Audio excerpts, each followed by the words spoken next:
তো এটা আসলে অনেক ইম্পর্টেন্ট একটা টপিকস, কারণ অনেক সময় আমাদের রোগীরা আমাদের কাছে জানতে চায় যে ম্যাডাম আমরা কি ধরনের খাবার খাবো বা কি ধরনের খাবার খেতে পারবো না, এসব সম্পর্কে জানতে চান।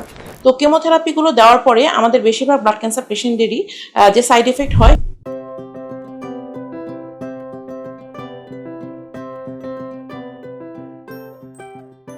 আসসালামু আলাইকুম, কথা বলছি ডক্টর তানজিনা আফরিন। আমি এফসিপিএস করেছি হেমাটোলজিতে এবং বর্তমানে হেমাটোলজিস্ট হিসেবে কাজ করছি ইবনে সিনা মেডিকেল কলেজ হাসপাতাল, কল্যাণপুর। তো আজকে আমি আলোচনা করব যে ব্লাড ক্যান্সার রোগীদের খাদ্যাভ্যাস কেমন হবে বা তাদের খাদ্য তালিকায় কী কী থাকবে। তো এটা আসলে অনেক ইম্পর্টেন্ট একটা টপিকস, কারণ অনেক সময় আমাদের রোগীরা আমাদের কাছে জানতে চায় যে ম্যাডাম আমরা কি ধরনের খাবার খাবো বা কি ধরনের খাবার খেতে পারবো না, এসব সম্পর্কে জানতে চান। তো ব্লাড ক্যান্সারের মধ্যে আমাদের তিনটা মেইন ধরনের ক্যান্সার হচ্ছে লিউকেমিয়া, লিম্ফোমা এবং মায়োলোমা, এবং এদের মধ্যেও আবার বিভিন্ন ধরনের ধরন রয়েছে। তো যে ধরনের ব্লাড ক্যান্সারই হোক না কেন, আমাদের চিকিৎসা ব্যবস্থার একটা মূল চিকিৎসা পদ্ধতি হলো কেমোথেরাপি। তো কেমোথেরাপিগুলো দেওয়ার পরে আমাদের বেশিরভাগ ব্লাড ক্যান্সার পেশেন্টদেরই যে সাইড এফেক্ট হয় সেটা হলো সাইটোপেনিয়া, বা তাদের কাউন্টগুলো কমে যায়, মানে তাদের শ্বেত রক্তকণিকা কমে যায়, হিমোগ্লোবিন কমে যায়, প্লেটলেট কমে যায়। তো আসলে কেমোথেরাপি যেমন ক্যান্সার সেলগুলোকে মারে, ঠিক তেমনি আমাদের বডির কিছু সাধারণ সেলও ক্ষতিগ্রস্ত হয়। সে কারণেই আসলে সব ধরনের সেলগুলোই কমে যায়। তো যখন একটা রোগীর শ্বেত রক্তকণিকা বা ডাব্লিউবিসি কাউন্ট কমে যায়, তখন হচ্ছে তার শরীরে রোগ প্রতিরোধ ক্ষমতা অনেক কমে যায়, কারণ আমাদের শরীরে এই ডাব্লিউবিসি গুলো হচ্ছে আমাদের শরীরে রোগ প্রতিরোধ করে থাকে। তো ডাব্লিউবিসি কাউন্ট কম থাকলে রোগীর খাদ্যাভ্যাসে কিছু কিছু জিনিস মেনে চলতে হবে। যেহেতু একজন কেমোথেরাপি পেশেন্ট ক্যাটাবলিক স্টেজে থাকে, মানে তার বডি একটা নেগেটিভ ব্যালেন্সে থাকে, সে কারণে তখন তাকে বডি বিল্ডিং যে উপাদান যেমন প্রোটিন, সেটার পরিমাণটা একটু বাড়িয়ে দিতে হবে। এবং এই প্রোটিনের মধ্যে মূলত ডিম, লিন প্রোটিন যেমন মুরগির মাংস, মাছ, এইগুলো খাবারের উপর একটু প্রায়োরিটি দিতে হবে। তো আমরা বলে থাকি যে আমাদের রোগীকে যে প্রতিদিন অ্যাটলিস্ট বড় বড় 4 টুকরা মাংস, এবং প্রেফারেবলি এটা গরুর মাংস বা খাসির মাংস না হয়ে হবে লিন প্রোটিন বা মুরগির মাংস। এছাড়া ডিমের মধ্যে পুরো একটা ডিম অথবা এবং সাথে আরও 2-3টা ডিমের সাদা অংশ তিনি খেতে পারেন।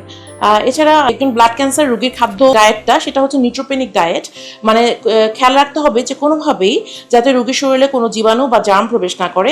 এজন্য একটা খাবারের উষ্ণতার ব্যাপারে আমাদেরকে সচেতন হতে হবে। আমাদের খেয়াল রাখতে হবে যে খাবারগুলো যাতে গরম গরম হয় বা একদম ফ্রেশ রান্না করা গরম খাবার, যেটা রুম টেম্পারেচারে আনার পরে রোগী খাবেন, এবং এমনটা যাতে না হয় যে রোগী বাসি পচা খাবার খাবেন, বা এমন যাতে না হয় যে সকালে রান্না করে রাতে খাওয়া হচ্ছে।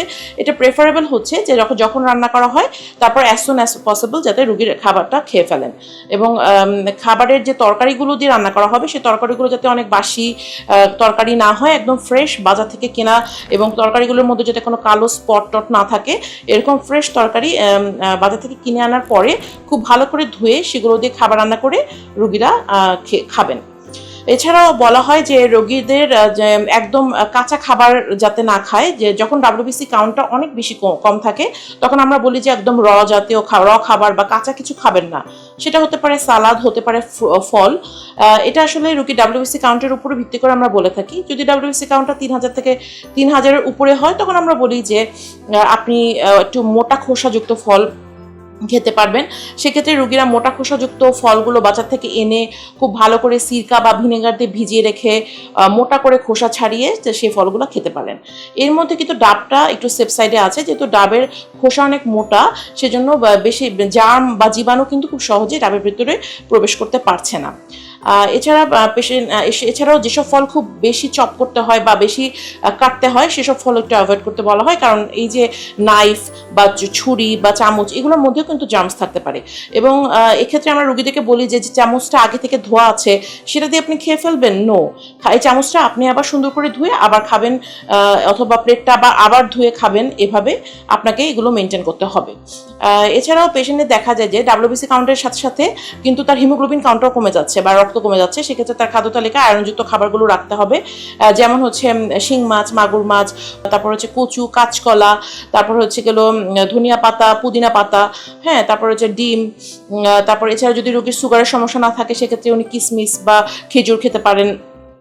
আমরা বলে থাকি যে রোগীদের যেহেতু এই সময় অনেক ক্ষুধামন্দা হয় বা খাবার রুচিটা অনেক কমে যায়, সেক্ষেত্রে উনি পুদিনা পাতা বা ধনিয়া পাতা দিয়ে একটা ভর্তার মতো করে রাখতে পারেন, যেটা উনি সারাদিন খেলে তার আয়রন চাহিদাটাও পূরণ হবে, আবার তার যে খাওয়ার অরুচিজনিত যে মানে যে ক্ষুধামন্দা জাতীয় যে সমস্যাটা আছে সেটাও কিন্তু অনেকাংশেই কেটে যায়। এছাড়াও পেশেন্টকে আমরা বলে থাকি যে আপনি ঘন ঘন হাত ধুবেন, কারণ অনেক সময় হাঁচি কাশির মাধ্যমেও কিন্তু রোগীর হাতে অনেক জীবাণু থেকে যায়, সেটা যাতে তার শরীরে আবার প্রবেশ করতে না পারে এই জন্য আমরা বলি পেশেন্ট ভালোভাবে হাত ধুবে।